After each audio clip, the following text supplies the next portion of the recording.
Ma'asyiral muslimin jamaah rahimani wa rahimakumullah. Alhamdulillah, malam hari ini Allah Subhanahu wa taala masih memberikan kita kesempatan untuk melanjutkan kajian dari kitab Sulamut Taufiq ila Mahabbatillahi ala Tahqiq yang ditulis oleh Syekh Sayyid Abdullah bin Husain Ba'alwi rahimahullahu taala. Dan pada pembahasan malam hari ini insyaallah kita akan membahas masalah haji. Faqala al-musannif rahimahullah ta'ala wa nafa'ana bi ilmihi fid daraini amin. Faslun, pasal yang baru.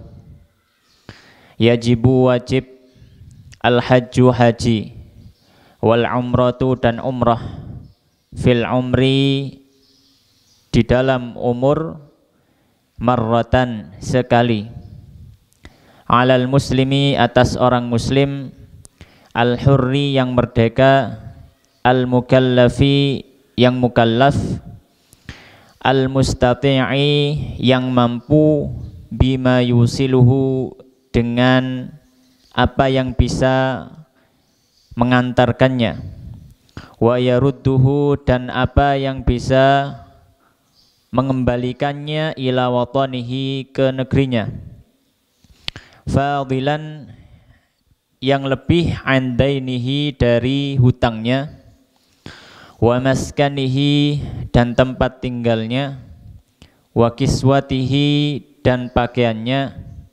allaiqaini yang layak bihi terhadap orang tersebut, wa mu'nati dan kebutuhan man alaihi orang yang wajib atas dirinya mu'natuhu untuk memenuhi kebutuhannya, muddata dhahabihi selama waktu perginya, wa iyabihi dan kembalinya. Maka pada bagian yang pertama ini musannif rahimahullah ta'ala menyebutkan tentang siapakah orang yang wajib untuk melaksanakan haji. Dan haji termasuk rukun Islam yang disebutkan di dalam hadis yang masyhur bahwasanya Nabi Shallallahu Alaihi Wasallam bersabda, "Bunyal Islam ala khamsin." Islam dibangun di atas lima perkara, dan disebutkan di dalam 5 perkara tersebut adalah al-hajj, yaitu berhaji. Maka al-musannif rahimahullah ta'ala mengatakan yajibul hajju wal umratu fil umri marratan. Hukumnya wajib haji dan umrah minimal ya, sepanjang umurnya sekali. Minimal sepanjang umurnya sekali. Ya. Jadi kalau orang memiliki kemampuan dan sudah wajib melaksanakan haji, maka dia harus melaksanakan haji. Demikian pula umrah. Jika orang memiliki kemampuan untuk umrah, maka wajib bagi dirinya untuk melaksanakan umrah minimal dalam seumur hidupnya sekali. Dan kewajiban yang satu tidak menunggu kewajiban yang lain. Maknanya adalah kalau orang punya kemampuan untuk umrah saja, maka dia berangkat umrah dan dia wajib umrah. Ya, maka umrah kalau orang itu memiliki kemampuan, hukumnya menjadi wajib. Ya, hukumnya menjadi wajib. Ya. Tidak harus menunggu bisa haji dulu, tidak. Tapi kalau misalkan dia sudah mampu umrah, maka umrah dulu. Ya. Tapi kalau misalkan dia belum berhaji, maka didahulukan hajinya. Contohnya misalkan orang ingin nabung, kemudian uangnya itu memungkinkan dia untuk berangkat umrah, tapi untuk haji tidak mungkin. Maka di situ dia tetap menabung untuk memenuhi kebutuhan hajinya, karena haji lebih diutamakan daripada umrah. Ya, haji lebih diutamakan daripada umrah. Ala kulli hal, bahwasanya haji dan umrah ini sama-sama wajib sepanjang hidup minimal 1 kali. Sepanjang hidup minimal 1 kali. Ya. Baik.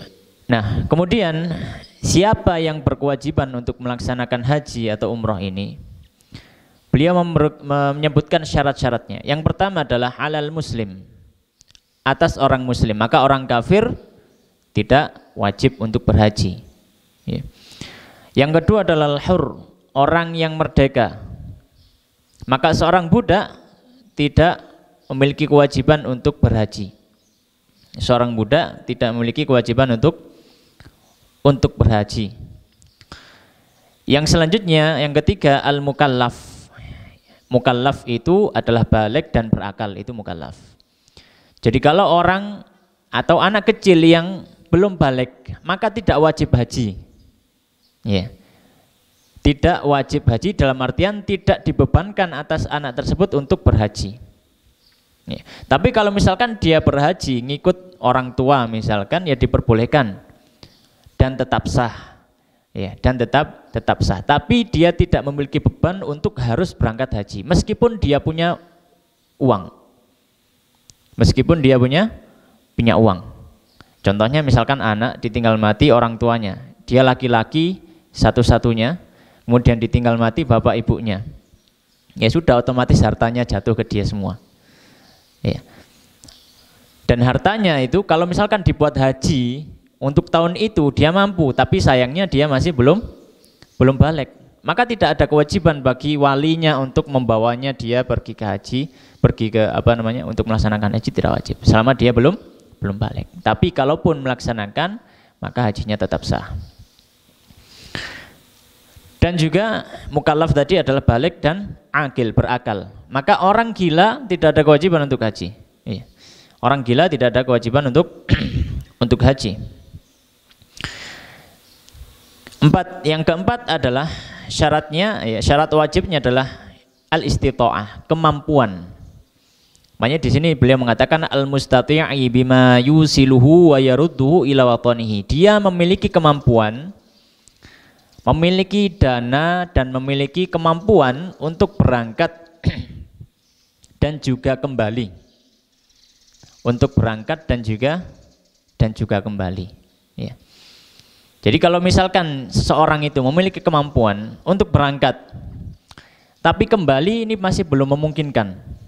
Makanya 50-50 misalkan, taruhlah ongkos untuk berangkat haji misalkan, berangkatnya saja misalkan adalah sekitar 35 juta misalkan, untuk berangkat saja. Ya, untuk berangkat saja. Ini berangkat sendiri ya, tanpa ngikut program macam-macam. Dia berangkat sendiri, kemudian di sana haji sendiri, nggak ikut travel manapun.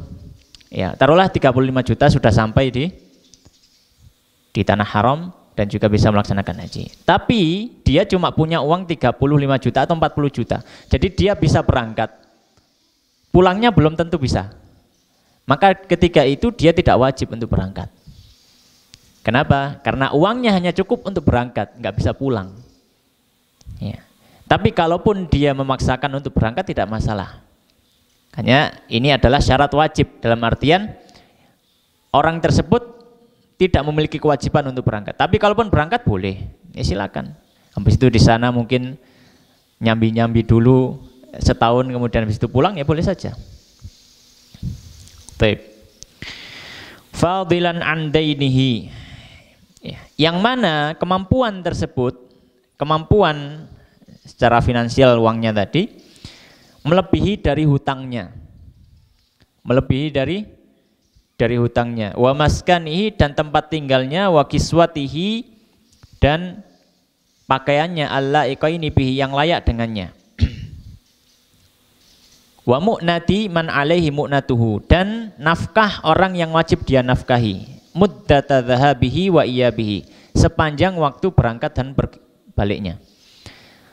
Dipersyaratkan kemampuan uang yang dia miliki itu lebih dari hutangnya. Maksudnya kalau orang itu masih punya hutang, maka selesaikan dulu hutangnya.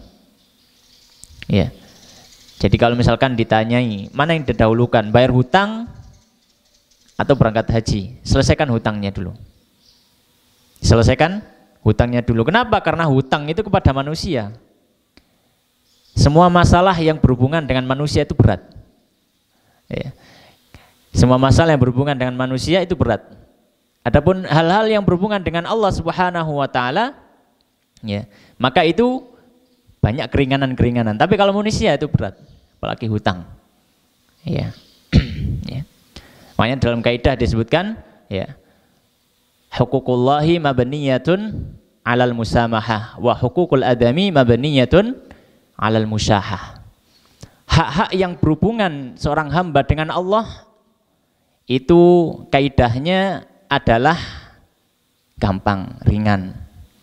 Tapi kalau hak-hak yang hubungannya dengan manusia itu kaidahnya adalah sangat sulit. Jadi harus diselesaikan dulu. Ya, harus selesaikan dulu. Wa maskanihi wa kiswatihi, dan juga rumahnya. Lebih dari, jadi misalkan kalau orang punya rumah dan dia bisa berangkat haji kalau dia jual rumahnya. Tapi kalau dia jual rumahnya, maka dia nggak bisa punya rumah lagi. Atau punya, memungkinkan untuk punya rumah tapi sangat kecil, misalkan syukuran kos-kosan, ya, maka tidak wajib haji. Ya, jadi nggak harus haji sampai jual rumah. Ya, haji sampai jual rumah, kecuali kalau itu rumah tambahan, gitu ya. Rumah tambahan. Misalkan rumahnya dia hanya butuh satu rumah saja, tapi punya 2 sampai 3 rumah.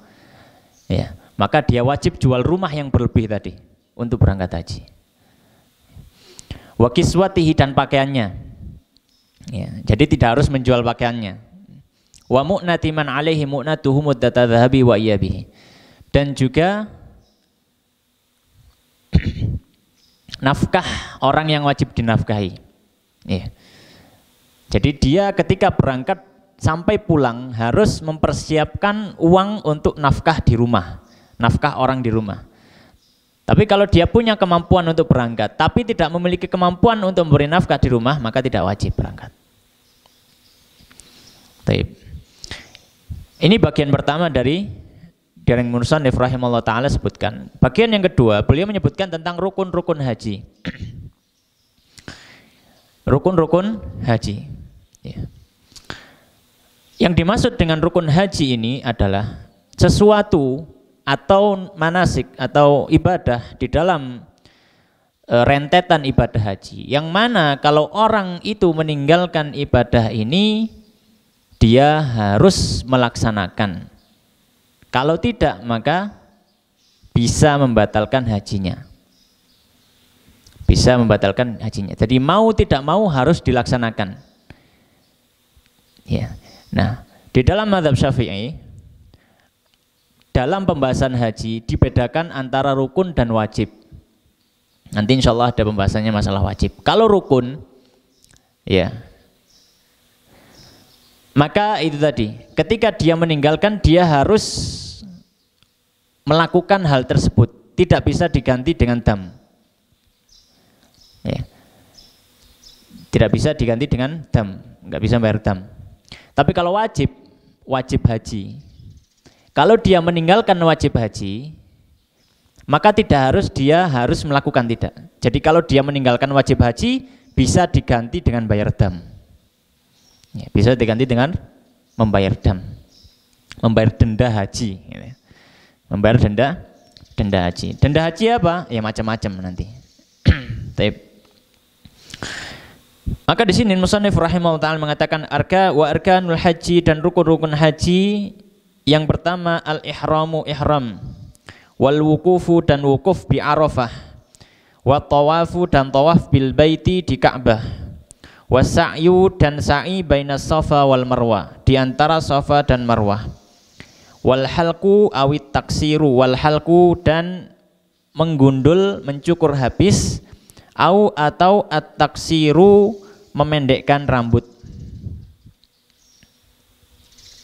Wahia, dan hal ini yang sudah disebutkan, hadhil arkan, adalah rukun, ya, dan semua rukun haji tadi illal wukuf, kecuali wukuf adalah arkanun sebagai rukun yang sama lil umrati dalam ibadah umrah.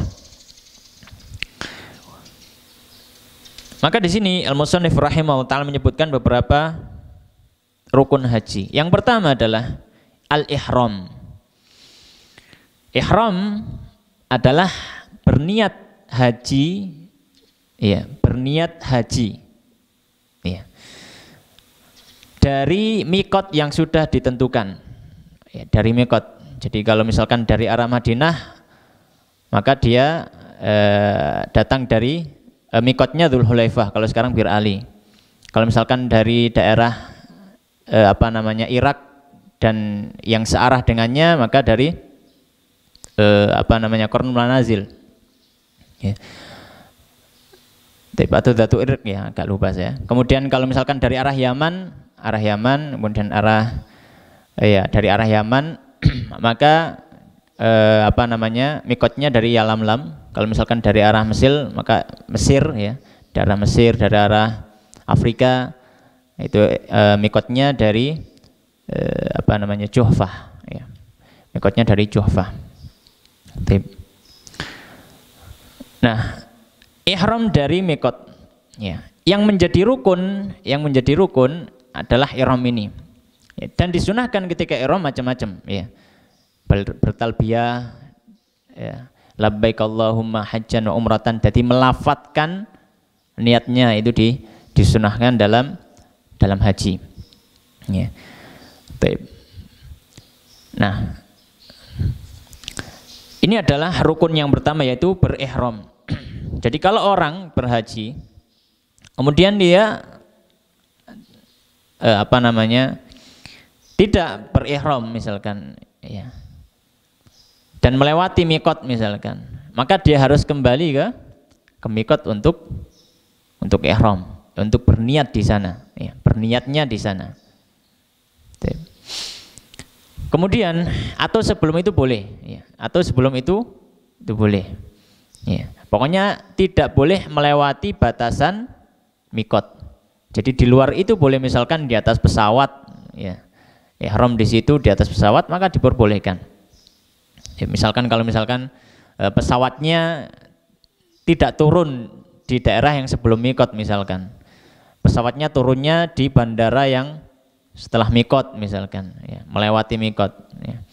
Misalkan pesawatnya turun di Riyadh, misalkan, ya, kan turun sebelum mikot setelah mikot, maka boleh misalkan kalau berihram dari pesawat, misalkan diberikan informasi dan sebagainya.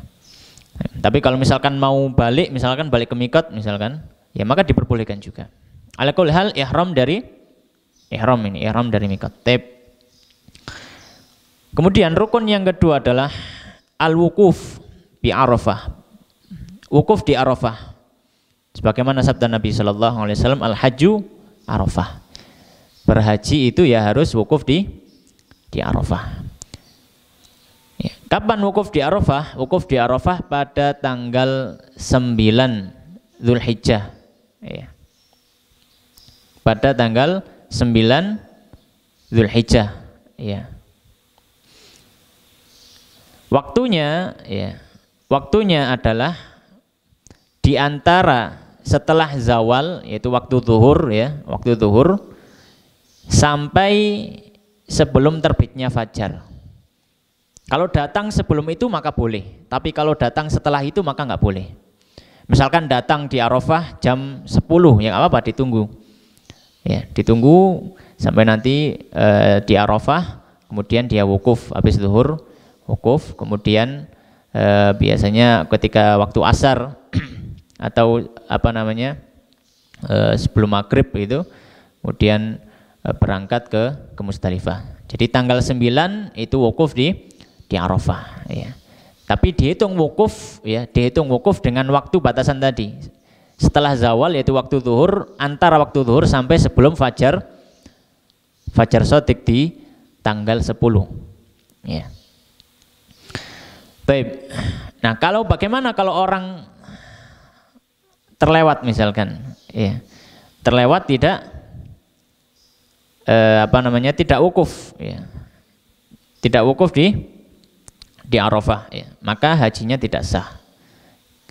Apakah bisa diganti dengan dam atau yang lain sebagainya, bayar denda haji? Tidak bisa, ya. Tidak bisa diganti, ya. Maka hajinya tidak sah. Baik. Kemudian yang berikutnya adalah yang ketiga, at-tawafu bil baiti. Tawaf. Tawaf di sini adalah tawaf ifadhah atau sering disebut tawaf rukun. Ya, tawaf rukun. Tawaf rukun itu adalah tawaf yang dilaksanakan setelah wukuf. Tawaf yang dilaksanakan setelah wukuf. Ya. Kalau tawaf yang sebelum itu, ya maka tidak dianggap tawaf rukun. Meskipun tawaf ya nanti habis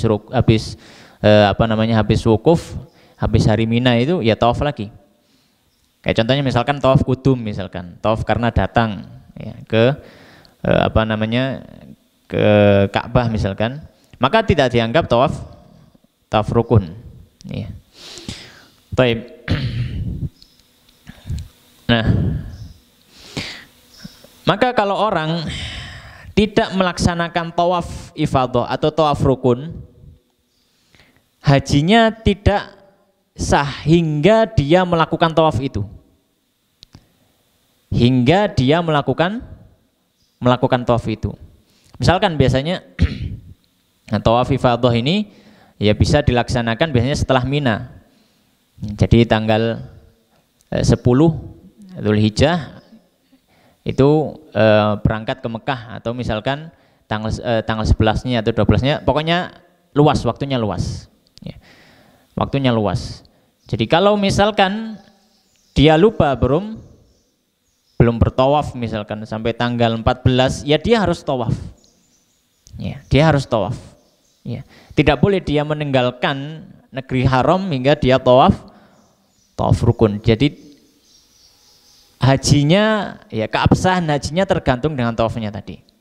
Jadi harus dilaksanakan. Nah, apa bedanya dengan Arafah tadi? Kalau Arafah kok batal misalkan? Iya, kalau Arafah itu terbatas waktu. Arafah terbatas waktu. Kan waktunya hanya tanggal 9 Dzulhijjah saja. Di luar itu maka ya nggak dianggap wukuf. Orang datang ke Arafah tanggal 10 ya nggak dianggap wukuf. Tapi kalau tawaf, meskipun tanggal berapapun, yang penting setelah wukuf di Arafah masih bisa dianggap. Ya. Baik. Kemudian ya, wasa'yu baina Safa wal Marwah. Yang keempat adalah sa'i, bersa'i di antara Safa dan Marwah. Ya. Bersa'i di antara Safa dan Marwah. Ya.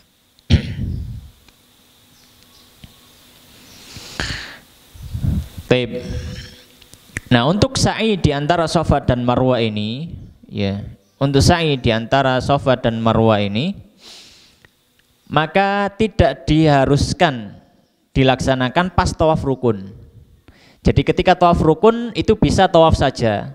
Kalau misalkan sa'inya sudah dilaksanakan pada tawaf kudum. Jadi kalau orang haji itu kan datang dari Mekot, kan berangkat menuju Mekah, maka disunahkan dia tawaf. Disunahkan dia tawaf.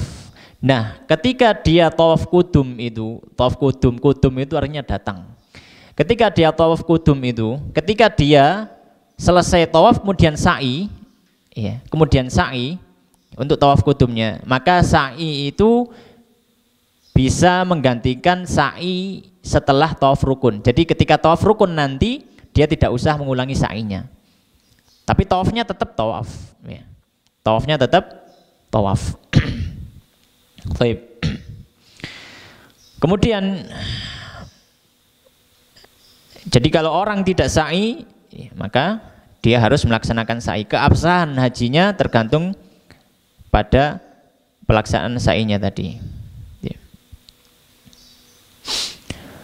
Kemudian yang kelima adalah wal halqu awit taksir. Menggundul, mencukur habis rambut atau memendekkan. mencukur habis rambut atau memendekkan. Ini termasuk rukun dari haji. Rukun dari haji. Ya, rukun dari haji, seorang itu harus motong rambutnya, baik itu mencukur habis atau sebagian. Ya. Dan keabsahan hajinya tergantung dengan hal ini. Ya. Makanya tahallul haji itu sebenarnya tahallul haji itu bukan tahallul itu kan maknanya selesai dari ibadah haji. Ya. Selesai dari ibadah haji. Tahallul haji, tahallul kan ada dua, ada tahallul awal dan tahallul tsani. Tahallul itu adalah dengan melaksanakan 3 hal. Tahallul itu melaksanakan 3 hal, yaitu tawaf rukun, ya, tawaf rukun, kemudian lempar jumroh, ya, kemudian mencukur rambut. Jadi kalau orang belum belum mencukur rambut, maka haji dia masih belum keluar dari hajinya. Atau orang belum tawaf rukun, maka dia belum keluar dari hajinya sebenarnya. Jadi hajinya itu masih tergantung seperti itu. Baik. Nah, adapun mencukur rambut ini maka dilaksanakan ya setelah melempar jumroh ya, di hari 10 ya, Yaumun Nahar, di hari 10-nya. 10 Dzulhijjah. Ya. Baik. Kemudian wahia dan rukun-rukun ini illal wukuf, kecuali wukuf adalah arkanul lil umroh. Itu sama menjadi rukun juga untuk umroh. Jadi mulai dari ihram, tawaf, sa'i dan mencukur rambut ini adalah rukun dalam umroh. Ya. Kalau haji ditambahi wukuf, ini rukun. Ya.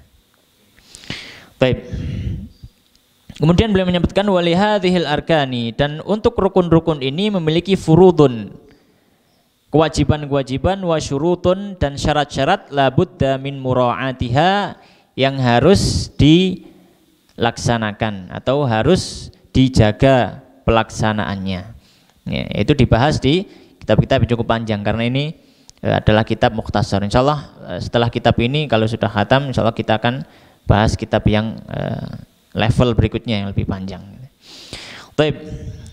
Kemudian bagian yang ketiga, beliau menyebutkan tentang mahdhuratil ihram. Apa mahdhurat? Mahdhurat itu hal-hal yang dilarang ketika seorang sudah berihram. Ketika seorang sudah berihram, mengganti bajunya dengan pakaian ihram, ya, maka ada hal-hal yang tidak boleh dilaksanakan. Maka beliau mengatakan waharuma, dan haram hukumnya ala atas man orang yang ahrama sudah berihram, tibun, yang pertama memakai wewangian, waduhnu ra'sin, dan meminyaki rambut, walihyatin, dan jenggot. Yang ketiga wa izalatu dhufrin, dan menghilangkan, memotong kuku, wa sya'rin, dan bulu. Yang keempat wa jima'un, dan jima', wa muqaddimatuhu, dan hal-hal yang mengawali jima', ya, baik itu bercumbu maksudnya. Kemudian wa aqdu an-nikahi, dan akad nikah, wastiyadu saidin, dan memburu hewan buruan, makulin, yang dimakan, barriyin, dari hewan darat, wa ala rajulin, dan atas orang laki-laki diharamkan satru ra'sihi, menutupi kepalanya, walau basu mukhitin, dan memakai pakaian yang berjahit. Makanya berjahit itu bukan kain biasa, jadi seperti pakaian ini namanya berjahit. Tapi kalau kain diselendangkan itu bukan ya. Meskipun itu ada jahitannya ya. Ya, misalkan sampingnya dijahit misalkan, bukan itu maksudnya. Berjahit itu maksudnya adalah yang berjahit dengan bentuk tubuh atau yang digunakan untuk menutup tubuh. Wa 'alaiha, dan diharamkan atas wanita satru wajhiha, menutup wajahnya. Wa qafazin, dan memakai sarung tangan. Maka di sini beliau menyebutkan beberapa hal yang diharamkan bagi seseorang ketika sudah melakukan atau ketika sudah memulai ihram. Yang pertama adalah tib, memakai wangian. Ya, memakai wangian yang memang tujuannya adalah untuk wangian. Memang tujuannya adalah untuk wangian, jadi memakai wangian. Di mananya? Ya, di apapun yang berhubungan dengan dirinya, baik di badan ataupun di pakaian. Ya, pakai parfum, di laundry misalkan. Ya, nah, kain ihramnya tidak boleh di laundry kemudian kasih parfum laundry, tidak boleh. Ini termasuk mahdhuratil ihram. Ya. Atau memakai minyak wangi, ya. Memakai minyak wangi meskipun laki-laki tidak diperkenankan memakai minyak wangi. Baik. Kemudian waduhnu ra'sin wa lihyatin. Yang kedua adalah meminyaki rambut dan juga jenggot. Nah, ini juga dilarang. Ya, meminyaki rambut dan juga jenggotnya. Yang ketiga wa izalatu dhufrin wa sya'rin, menghilangkan kuku dan juga bulu. Ya. Menghilangkan kuku dan juga bulu. Ya. Baik dicukur ataupun dicabut meskipun satu helai. Meskipun satu helai. Ya, kalau dia lakukan dengan sengaja, ya, maka dia berdosa, ya, dan nanti wajib bayar dam. Ya. Tapi kalau rontok misalkan nggak tahu tiba-tiba rontok sendiri, ya tidak. Tapi kalau sengaja atau karena perbuatan dirinya, ya, maka ini yang berdosa dan membayar dam. Kemudian yang keempat adalah jima, wa muqaddimatuhu, dan juga yang menjadi pembuka untuk jima, maksudnya bercumbu. Jadi jima itu juga diharamkan saat ihram dan juga bercumbu dengan istri. Jadi kalau misalkan sudah ihram, ya, fa'tazilun nisa, ya, maka jauhilah sudah istri-istri kalian itu, jangan dekat-dekat. Ya. Wa aqdun nikah, yang kelima adalah akad nikah. Ya. Yang kelima adalah akad nikah. Dan kalau misalkan dia melakukan akad nikah saat ihram, maka tidak sah akadnya. Akadnya tidak sah, dianggap enggak nikah. Dianggap tidak nikah. Baik.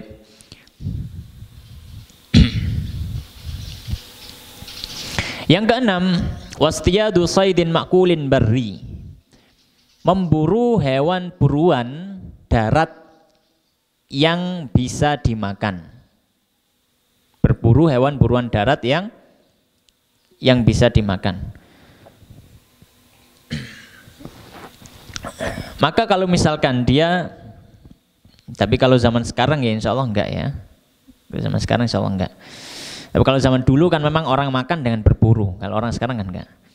Ya. Maka kalau seorang itu berburu, misalkan berburu pas perjalanan ke Mekah, misalkan dia melihat ada kambing liar misalkan, kemudian diburu dan dimakan, maka dia berdosa dan wajib bayar dam. Nah, keenam hal ini itu berlaku bagi wanita dan juga laki-laki. Ya. Keenam hal ini berlaku bagi wanita dan juga laki-laki.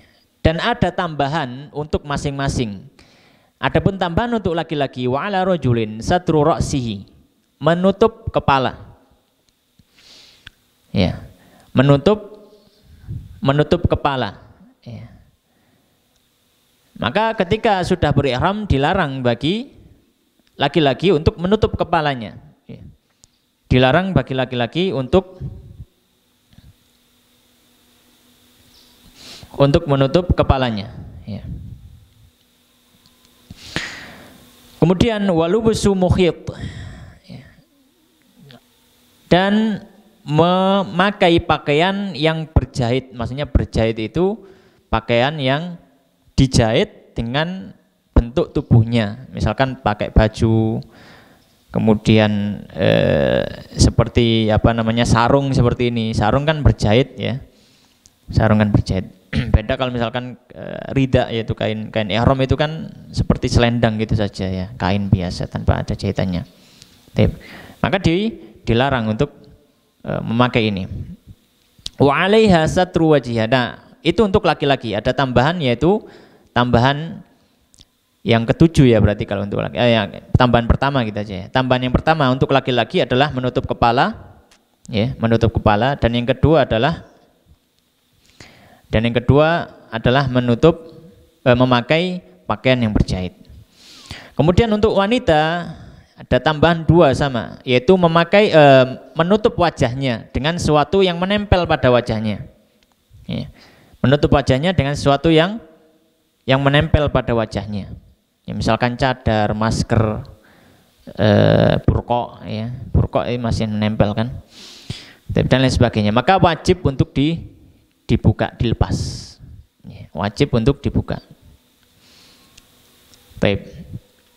Bagaimana kalau misalkan, ya, taruhlah dia malu atau apa, kemudian dia akhirnya menutup, ya, dia akhirnya menutup karena mungkin dilihat orang, ya. Maka tetap, ya, kalau misalkan dia malu, dia menutup, maka tetap dia berdam, tetap dia berdam. Jadi harus dibuka, harus dibuka. Meskipun bersama orang lain, maksudnya banyak orang, ya, meskipun banyak orang, ya, meskipun banyak orang. Dan sebagian para ulama ada yang memperbolehkan untuk menutupnya, tapi dalam mazhab Syafi'i tetap harus membukanya, Kalau dia menutup maka dia tetap bayar dam.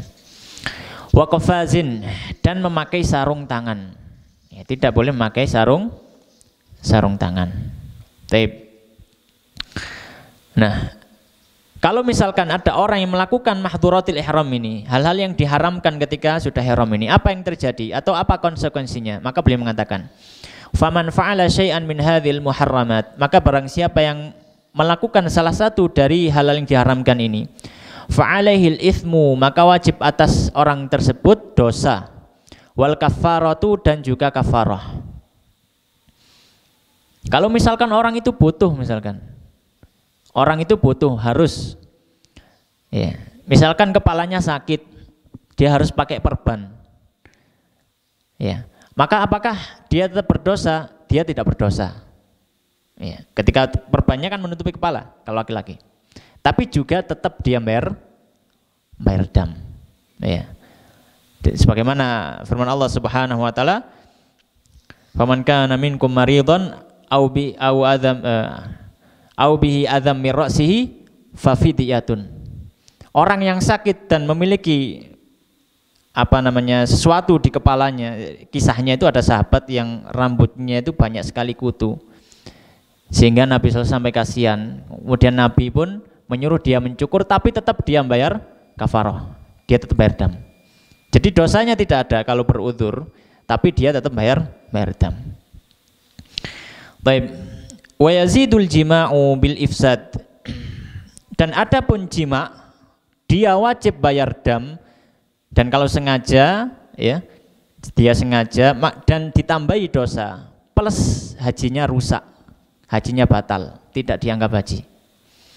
Meskipun hajinya rusak, ya, dia tetap wajib untuk melanjutkan hajinya. Jadi tidak boleh langsung habis itu pulang gitu, enggak boleh. Dia tetap langsung melanjutkan hajinya. Wa atimul hajja wal umrata lillah. Dan sempurnakanlah haji kalian dan umrah kalian. Wa wujubul qada'i fauran, dan wajib dia, orang yang merusak hajinya dengan jima tadi, untuk mengqadha, ya, fauran, langsung. Maksudnya langsung adalah di tahun berikutnya. Wajib orang itu mengqadha di tahun berikutnya. Ini khusus jima. Tapi kalau bercumbu tidak sampai jima, maka seperti yang sudah disebutkan yaitu dosa dan juga bayar dam. Ya, dosa dan juga bayar dam. Baik. Nah, damnya ini apa? Damnya itu adalah satu ekor kambing, ya, sama hukumnya dengan sembelihan kurban. Jadi satu ekor kambing, ya, satu ekor kambing yang mencukupi dalam kurban. Ya. Berarti kalau domba yang sudah berumur setahun ke atas, ya, atau yang berumur kurang dari 1 tahun tapi sudah poel. Kalau kambing Jawa ya, yang sudah berumur 2 tahun ke atas. Ya. Kalau misalkan nggak ada kambing, ya, maka boleh 1/7 dari onta atau sapi. 1/7 dari onta atau sapi. Itu adalah dam. Ini namanya dam tarofuh. Dam tarofuh, kalau dalam kitab fikih disebut dam tarofuh, yaitu dam yang disebabkan karena melakukan hal-hal yang diharamkan ketika ihram. Di sini dilanjutkan wa itmamul fasidi, dan dia melanjutkan hajinya yang rusak itu, yaitu orang yang jima tadi, dia tetap melanjutkan hajinya yang rusak itu. Baik. Kemudian bagian yang berikutnya adalah beliau menjelaskan tentang kewajiban ketika berhaji. Faqala al-musannif rahimahullah ta'ala wa yajibu, dan wajib an yuhrima, dia berihram minal miqati, dari miqat. Wa fil haji, dan saat haji, mabitu Muzdalifata, dia mabit di Muzdalifah, wa Mina, dan mabit di Mina, wa ramyul jamratil aqabah, dan melempar jumrah aqabah, yauman nahri, pada hari nahar, yaitu tanggal 10 Dzulhijjah. Wa ramyul jamarati, dan melempar jumrah ats-tsalathi, yang 3, ayyamat tasyriqi, di hari tasyrik. Wa tawaful wada'i, dan tawaf wada'. Ya. Taib. Ini adalah kewajiban-kewajiban selama berhaji dan umroh. Beliau mengatakan wa yajibu an yuhrima minal miqat, dan wajib untuk berihram dari miqat. Ya. Wajib untuk berihram dari miqat. Ya. Ini untuk umrah maupun haji. Untuk umrah maupun haji. Jadi kalau misalkan dia kelewatan mikot, maka dia harus kembali lagi ke mikot. Dia harus kembali lagi ke mikot.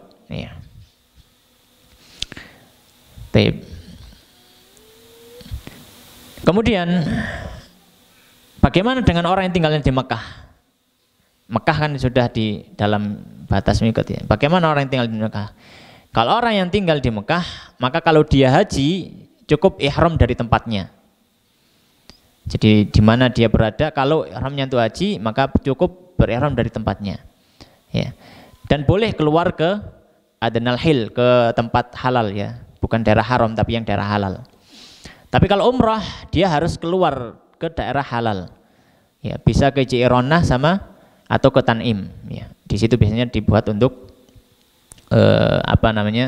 untuk ihram. Orang-orang yang berada di Mekah. Baik. Nah, untuk haji ada tambahan. Wa fil haji, dan di dalam haji ada tambahan. Kewajiban yang kedua adalah mabitu Muzdalifah, mabit di Muzdalifah. Jadi kalau orang yang ketinggalan mabit di Muzdalifah ya, ketinggalan mabit di Muzdalifah pas malam takbir ya, malam takbiran, yang ketinggalan mabit di Muzdalifah itu, maka dia nanti berdam. Wa Mina, dan mabit di Mina ya. Mabit di Mina, bermalam di Mina pada hari-hari tasyrik ya, pada hari-hari tasyrik. Kemudian yang keempat, untuk yang haji, waramyul jamratil aqabah, melempar jumrah aqabah yauman nahri, pada tanggal 10. Pada tanggal 10 ya. Ini juga termasuk kewajiban ya, melempar jumrah aqabah. Kemudian berikutnya waramil jamrati tsalathi, melempar jumrah yang 3 ayyam tasyrik, di hari tasyrik. Ya. Jadi melempar jumrah di tanggal 10 dan juga di tanggal 11, 12, 13. Ya. 11, 12 dan 13. Ya. Ini semuanya adalah halal yang wajib. Kemudian yang wajib juga dalam hal ini adalah wa tawaful wada'. Tawaf wada', yaitu tawaf sebelum pulang ke negerinya. Jadi dia sudah berkemas, dia sudah siap-siap pulang, ya, mungkin bawa koper, bawa apa, dia datang dulu ke Ka'bah, dia tawaf, kemudian berangkat pulang, ya. Dia berangkat pulang. Kalau misalkan ada orang yang tidak melaksanakan kewajiban-kewajiban ini, maka dia wajib bayar dam, ya, wajib bayar dam. Ya. Ini disebut dengan dam at-tarkil wajib. Dam karena meninggalkan kewajiban dalam haji. Ya. Apa saja kalau dam wajib ini, dam meninggalkan kewajiban ini? Sama, yaitu kambing. Ya. Sama kambing. Dan iya tadi ada yang lupa ya.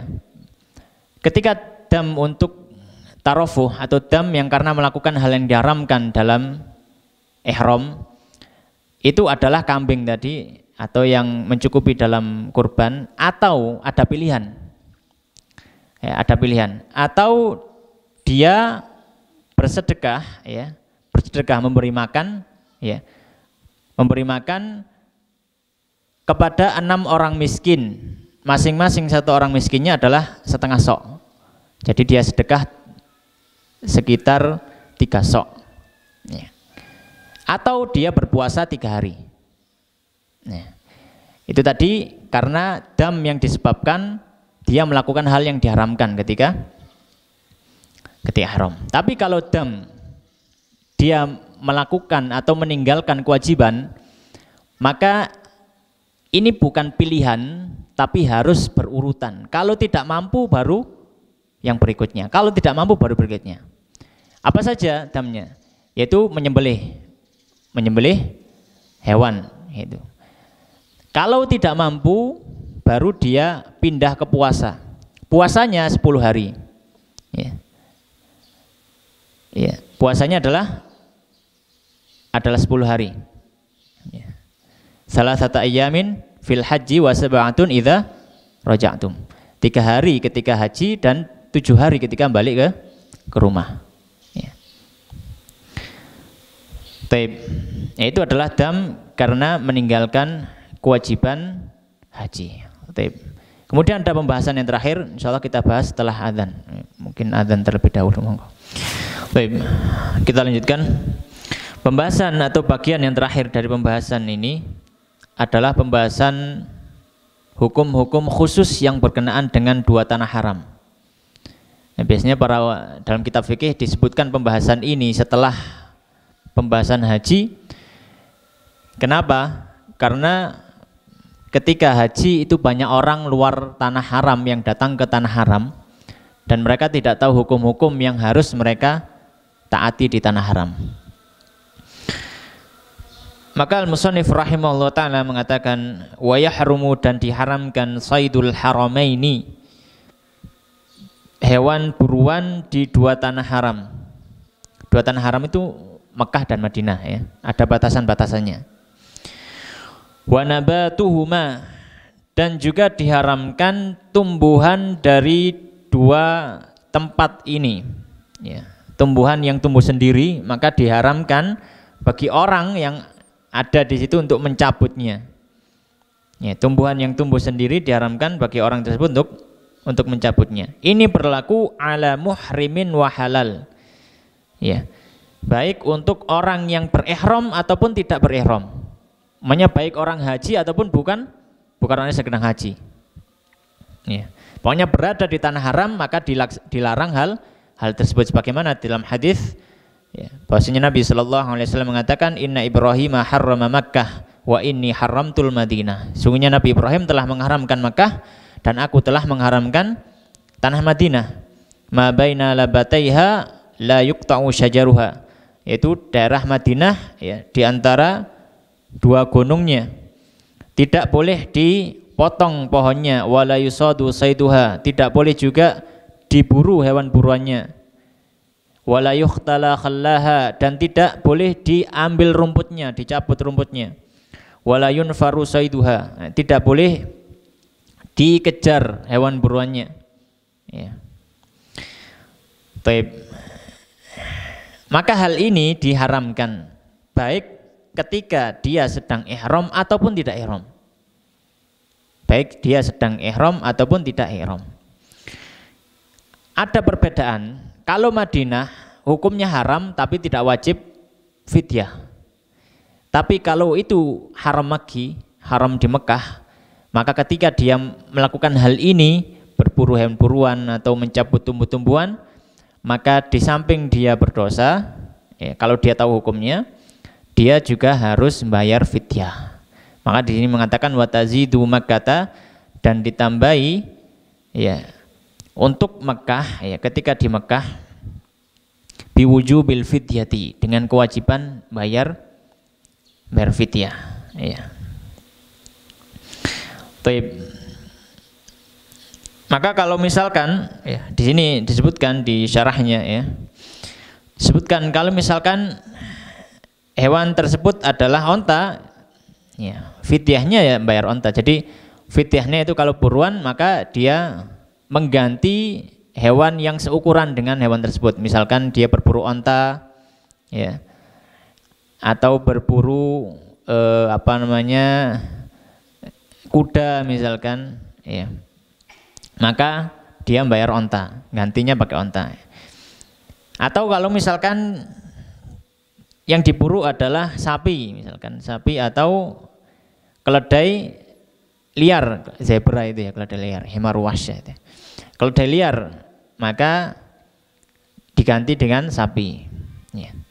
Kalau misalkan yang diburu kijang misalkan ya, kijang ya, maka dia mengganti dengan domba ya, dengan kambing, dengan kambing ya, dengan kambing. Kalau misalkan diburu kelinci juga sama ya, diganti dengan kambing ya. Kalau misalkan yang diburu burung merpati ya, karena burung merpati kan banyak di sana ya. Kalau misalkan dia sana nembak burung merpati, nembak doro gitu ya, kemudian dibakar, maka mengganti kambing tapi ini domba ya, mengganti dengan kambing domba. Yang sebelumnya tadi kambing biasa, kambing Jawa ya.